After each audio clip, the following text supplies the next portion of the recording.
ሰላም ጤና ይስጥልኝ እንደምን ቆያችሁ ውድ አድማጮቻችን ይህ ፋስት ስፖርት ዩብ ነው። የእንግሊዝ የኤፍኤ ካፕ የሩብ ፍጻሜ ጨዋታዎች ቅዳሜና እሁድ ቀጥለው ሲደረጉ ቼልሲ በሜዳው ስታንፎርድ ብሪጅ ከፖርትቬል ጋር የሚያደርገው ጨዋታ በጉጉት ይጠበቃል። ይህ ጨዋታ የሚደረገው በእኛ ሰዓት አቆጣጠር ቅዳሜ ምሽት 1 ሰዓት ከሩብ ወይም ደግሞ 1 ሰዓት ከ15 ላይ ይሆናል። ጨዋታውን በተመለከተ የተሰሙ አዳዲስ መረጃዎችን የማቀርብላችሁ ይሆናል። የቼልሲው አሰልጣኝ ሊያም ሮዚነር ፕሬስ ኮንፈረንስ ላይ ተገኝተው ጨዋታውን በተመለከተ ማብራሪያ ሰጥተዋል። አሰልጣኙ ያነሷቸውን ዋና ዋና ጉዳዮችን እንመለከታለን። የቼልሲ ወሳኝ የመሃል ክፍል ተጫዋች የሆነው አርጀንቲናዊው ኤንዞ ፈርናንዴዝ ቼልሲ ቅጣት አስተላልፎበታል።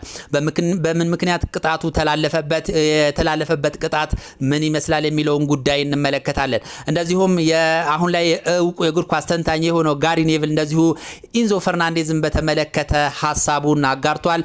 እንደዚሁም የጋሪ ኔቭልን ሀሳብ እንመለከታለን። ሌሎች ቼልሲን የተመለከቱ ሌሎች መረጃዎችን በየማህሉ የማቀርብላችሁ ይሆናል። እስከ መጨረሻው አብራችሁን ቆዩ። በቅድሚያ ኤንዞ ፈርናንዴዝ ላይ የተጣለውን የቅጣት ዜና እናስከትል። እንግዲህ የቼልሲው ወሳኝ የመሃል ክፍል ተጫዋች የሆነው ኤንዞ ፈርናንዴዝ ቼልሲ ፉትቦል ክለብ የ2 ጨዋታ ቅጣት አስተላልፎበታል። በዚህም ቼልሲ አሁን ላይ ከቅዳሜ ምሽት ማለት ነው ከፖርትቬል የሚያደርገው ወሳኝ የኤፍኤ ካፕ ፍልሚያ ላይ የማይሰለፍ ሲሆን በተጣለበት ቅጣት ምክንያት የማይሰለፍ ሲሆን በቀጣይ ሳምንትም እንደዚሁ ቼልሲ ከማንቸስተር ሲቲ በሚያደርገው ወሳኝ ጨዋታ ላይ ኤንዞ ፈርናንዴዝ እንዳይጫወት ተወስኖበታል። እንግዲህ ቼልሲ ፉትቦል ክለብ እንግዲህ ይሄን ውሳኔን ለማስተላለፍ የተገደደው እንግዲህ ለቼልሲ እየተጫወተ ነገር ግን ስለ ማድሪድ ስለመጫወት ማድሪድ ከተማን ስለመውደድ እንደዚሁም ሌሎች ቼልሲን የማይመጥኑ ንግግሮችን ተናግሯል በሚል ነው እንግዲህ ኢንዞ ፈርናንዴዝ ላይ ቼልሲ ፉትቦል ክለብ የ2 ጨዋታ ቅጣት ያስተላለፈበት። እንግዲህ አሰልጣኝ ሊያም ሮዚነር ምንድነው ያሉት ሀሳቡን ሲገልጹ ኢንዞ ፈርናንዴዝ ገደቡን አልፏል ሲሉ ተናግሯል። መናገር የሌለበትን ነገር ተናግሯል። እንደዚሁም በጣም የሳተና ገደብ ያለፈ ንግግር በማድረጉ የ2 ጨዋታ ቅጣት አስተላልፈበታለሁ ሲሉ እንግዲህ አሰልጣኝ ሊያም ሮዚነር በመግለጫቸው ላይ አንስተዋል። እንግዲህ ከዚህ በፊት ኢንዞ ፈርናንዴዝ በተደረገለት ቃለ መጠይቅ ማለት ነው የት መኖር ትፈልጋለህ ሲባል መኖር የምፈልገው ማድሪድ ነው ሲል ሀሳቡን ገልጿል።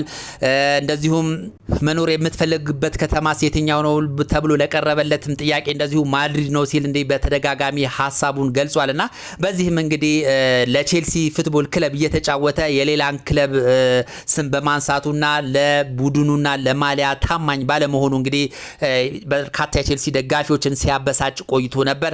በዚህም እንግዲህ አሁን ላይ የ2 ጨዋታ ቅጣት ተላልፎበታል ማለት ነው። ይህም ብቻ አይደለም፣ ከምክትል አምበልነቱ ተነስቶ አምበልነቱን ተቀምጧል።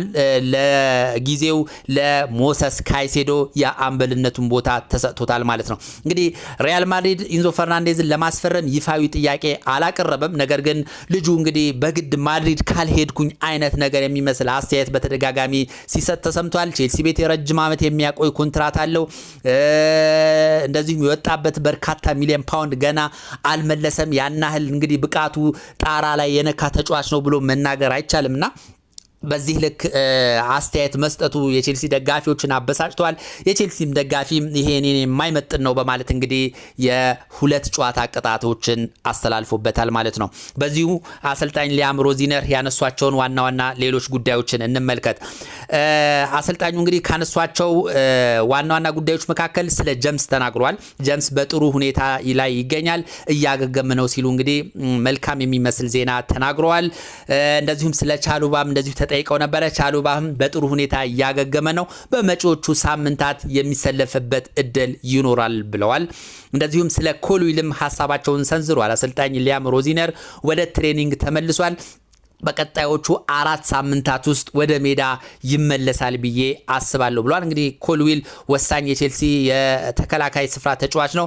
የሱ መመለስ ትልቅ ዜና ነው ብሎ መናገር ይቻላል።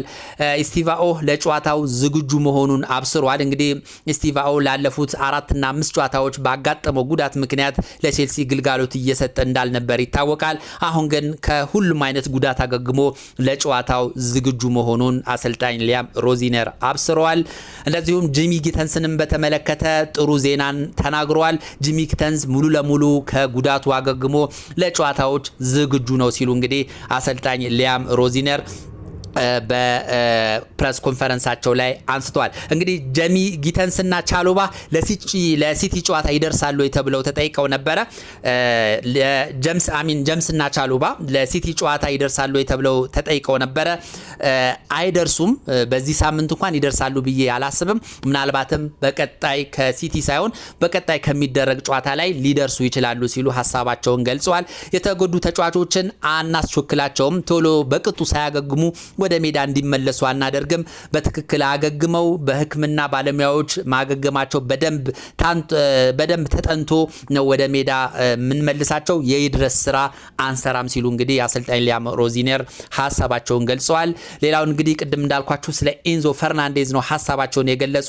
ገደቡን አልፏል ብሏል። ይሄም አሰልጣኙ ምን ያህል እንደተበሳጩበት ያሳያል። መናገር ካለበት በላይ ተናግሯል። ይህ አይነት ንግግር መናገር አልነበረበትም፣ እኔንም ሆነ የቼልሲ ደጋፊዎችን አስቀይሟል ሲሉ እንግዲህ አሰልጣኝ ሊያም ሮዚነር በይፋ ተችተውታል። በዚህም ከምክትል አምበልነት አንስተው ለሞሰስ ካይሴዶ ሰጥተውታል። እንደዚሁም በቀጣይ የሚደረጉ 2 ጨዋታዎች ላይም እንደዚሁ ቅጣት ጥለውበታልና ልጁ እውነት ለመናገር በዚህ ሰዓት ቼልሲ በዚህ በውጤት ቀውስ ውስጥ እያለ ብዙ ችግሮች ባሉበት ሰዓት እንግዲህ ይህን መናገሩ ትልቅ ዋጋ ያስከፍለዋል። በደጋፊው ዘንድ እንዲጠላ ያደርገዋል። በአጠቃላይ እንግዲህ የታማኝነቱ ጉዳይ ላይ ጥያቄ የሚያስነሳበት ነገር ተናግሯልና በጣም የሚያሳዝን ጉዳይ ነው። እስኪ ሌላው በማስከተል ጋሪ ኔቭል ስለ ኢንዞ ፈርናንዴዝ በተመለከተ የሰጠውን ሐሳብ እንመልከት። እንግዲህ አሁን ላይ ኳስን በመተንተን እንግዲህ እውቅናን ያተረፈው ጋሪ ኔቭል ስለ የቼልሲ የመሃል ክፍል ተጫዋች ስለሆነው ስለ ኢንዞ ፈርናንዴዝ ሐሳቡን ሰጥቷል። በተለይ ያደረጋቸውን ቃለ መጠይቆችን ከሰማ በኋላ ጋሪ ኔቭል ይሄ በጣም ተገቢ ያልሆነ በጣም ድንበሩን ያለፈ ሐሳብ ነው የሰጠው ሲል እንግዲህ ጋሪ ኔቭል ተናግሯል። እኔ ከቼልሲ ወሳኝ 5 እና 6 ተጫዋቾችን ልጠራላችሁ እችላለሁ፣ ከዛ ውስጥ ኢንዞ ፈርናንዴዝ የለበትም ሲል ሐሳቡን ገልጿል። ቶፕ 5 ውስጥ እንኳን ከመመድባቸው ተጫዋቾች ውስጥ አይደለም። እሱም የቼልሲ የቡድን ችግር አካል ነው። ወደ ሌላ ጣቱን መቀሰሩ አግባብ አይደለም ሲል ሐሳቡን ገልጿል። ቼልሲ ቤት የተጫዋች ችግር የለም። እነ ላምፓርድ፣ እነ ድሮግባ፣ እነ ሃዛርድን ባየንበት እንግዲህ ለኢንዞ ፈርናንዴዝ የምንሰጠው ቦታ ዝቅተኛ ነው። አንዴ እንኳን የእንግሊዝ ፕሪሚየር ሊግ የዓመቱ ምርጥ ተጫዋች ተብሎ አያውቅም። ራሱን የሚኮፍስ ተጫዋች ነው። ራሱን የሚያይበት መንገድ በጣም ከፍ ያለ ነው። እንደዚህ መሆን የለበትም ሲል እንግዲህ አምርሮ ነው የተቸው ኢንዞ ፈርናንዴዝን ጋሪ ኔቭል ማለት ነው። የቼልሲ ደጋፊዎች እንደዚሁም ሌሎች የስፖርት ተንታኞችም ትችታቸውን በከፍተኛ ሁኔታ ኢንዞ ፈርናንዴዝ ላይ እያቀረቡ ነው። ኦቢ ሚኬልም እንደዚሁ ሐሳቡን ሰጥቶ ነበር። በጣም አምርሮ ኢንዞ ፈርናንዴዝን ተቃውሞታል። በአጠቃላይ እንግዲህ ቼልሲ ደጋፊ፣ ተንታኞች፣ የእግር ኳስ አዋቂዎች እንዳለ የተናገረው ንግግር ተገቢ እንዳልሆነ እንግዲህ እየገለጹ ይገኛሉ። በቀጣይ የዚህ ልጅ የኮንትራት ሁኔታ እንዴት ሊሆን ይችላል፣ በቼልሲ ቤት ሊቆይ ይችላል የሚለው ነገር አጠራጣሪ ነው። ቼልሲ እንግዲህ ካሁን በኋላ ይሄ ልጅ ለቼልሲ ፍቅር አለው ብሎ ስለማያስብ ከ80 እስከ 100 ሚሊዮን ፓውንድ የሚያቀርብ የትኛውም ክለብ ካለ ቼልሲ ለመሸጥ ዝግጁ ይሆናል ተብሎ ይጠበቃል። ነገር ግን ይሄ ያህል ክፍያ ማን ከፍሎ ሊወስደው ይችላል የሚለው ጉዳይ ሌላው አጠራጣሪ ጉዳይ ነውና በቀጣይ የኢንዞ ፈርናንዴዝ ጉዳይ ምን ላይ ይደርሳል የሚለውን ጉዳይ እንግዲህ አብረን የምንመለከት ይሆናል። ቼልሲ እንግዲህ አሁን ላይ አንድ የቀረው ለዋንጫ ተስፋ ያለው የኤፍኤ ካፕ ውድድር ነው። ፖርትፌልን የሚያሸንፍ ከሆነ ቀጥታ ወደ ግማሽ ፍጻሜ ያልፍና ከዛ አንድ ጨዋታ አድርጎ ወደ ዌምብሌ የሚያቀና ይሆናል ማለት ነው። አሰልጣኝ ሊያም ሮዚነርም ዌምብሌ ላይ ለዋንጫ መጫወት እንፈልጋለን ብሏል። ይህንን የኤፍኤ ካፕ ግጥሚያ በቀላሉ አይመለከተውም እና አንድ ያለው ተስፋ ይህ ስለሆነ በዚህ ዓመት ዋንጫ ለማግኘት ማለት ነው። ስለዚህ ቼልሲ ይህን ጨዋታ ለማሸነፍ ከፍተኛ ፉክክር ያደርጋል ተብሎ ይጠበቃል። ሌሎች ጨዋታዎች አሉ። ማንቸስተር ሲቲ ከሊቨርፑል ቀን 8:45 ጋር ይፋለማሉ። ቼልሲ እንዳልኳችሁ ከፖርትቬል 1:15 ላይ፣ ሳውዛምፕተን ከአርሰናል 4 ላይ ቅዳሜ ምሽት ይደረጋሉ። እሁድ ደግሞ ዌስትሃም ከሊድስ ዩናይትድ 12:30 ላይ የሚያደርጉት ጨዋታ ይጠበቃል ማለት ነው። የነዚህ አሸናፊ ግማሽ ፍጻሜ ላይ የሚፋለም ይሆናል ማለት ነው። እንግዲህ በአጠቃላይ ቼልሲን በተመለከተ የተሰሙ ዋና ዋና መረጃዎች እነዚህ ናቸው። ስለነበረን ቆይታ እጅግ አድርጌ አመሰግናለሁ። መልካም ጊዜ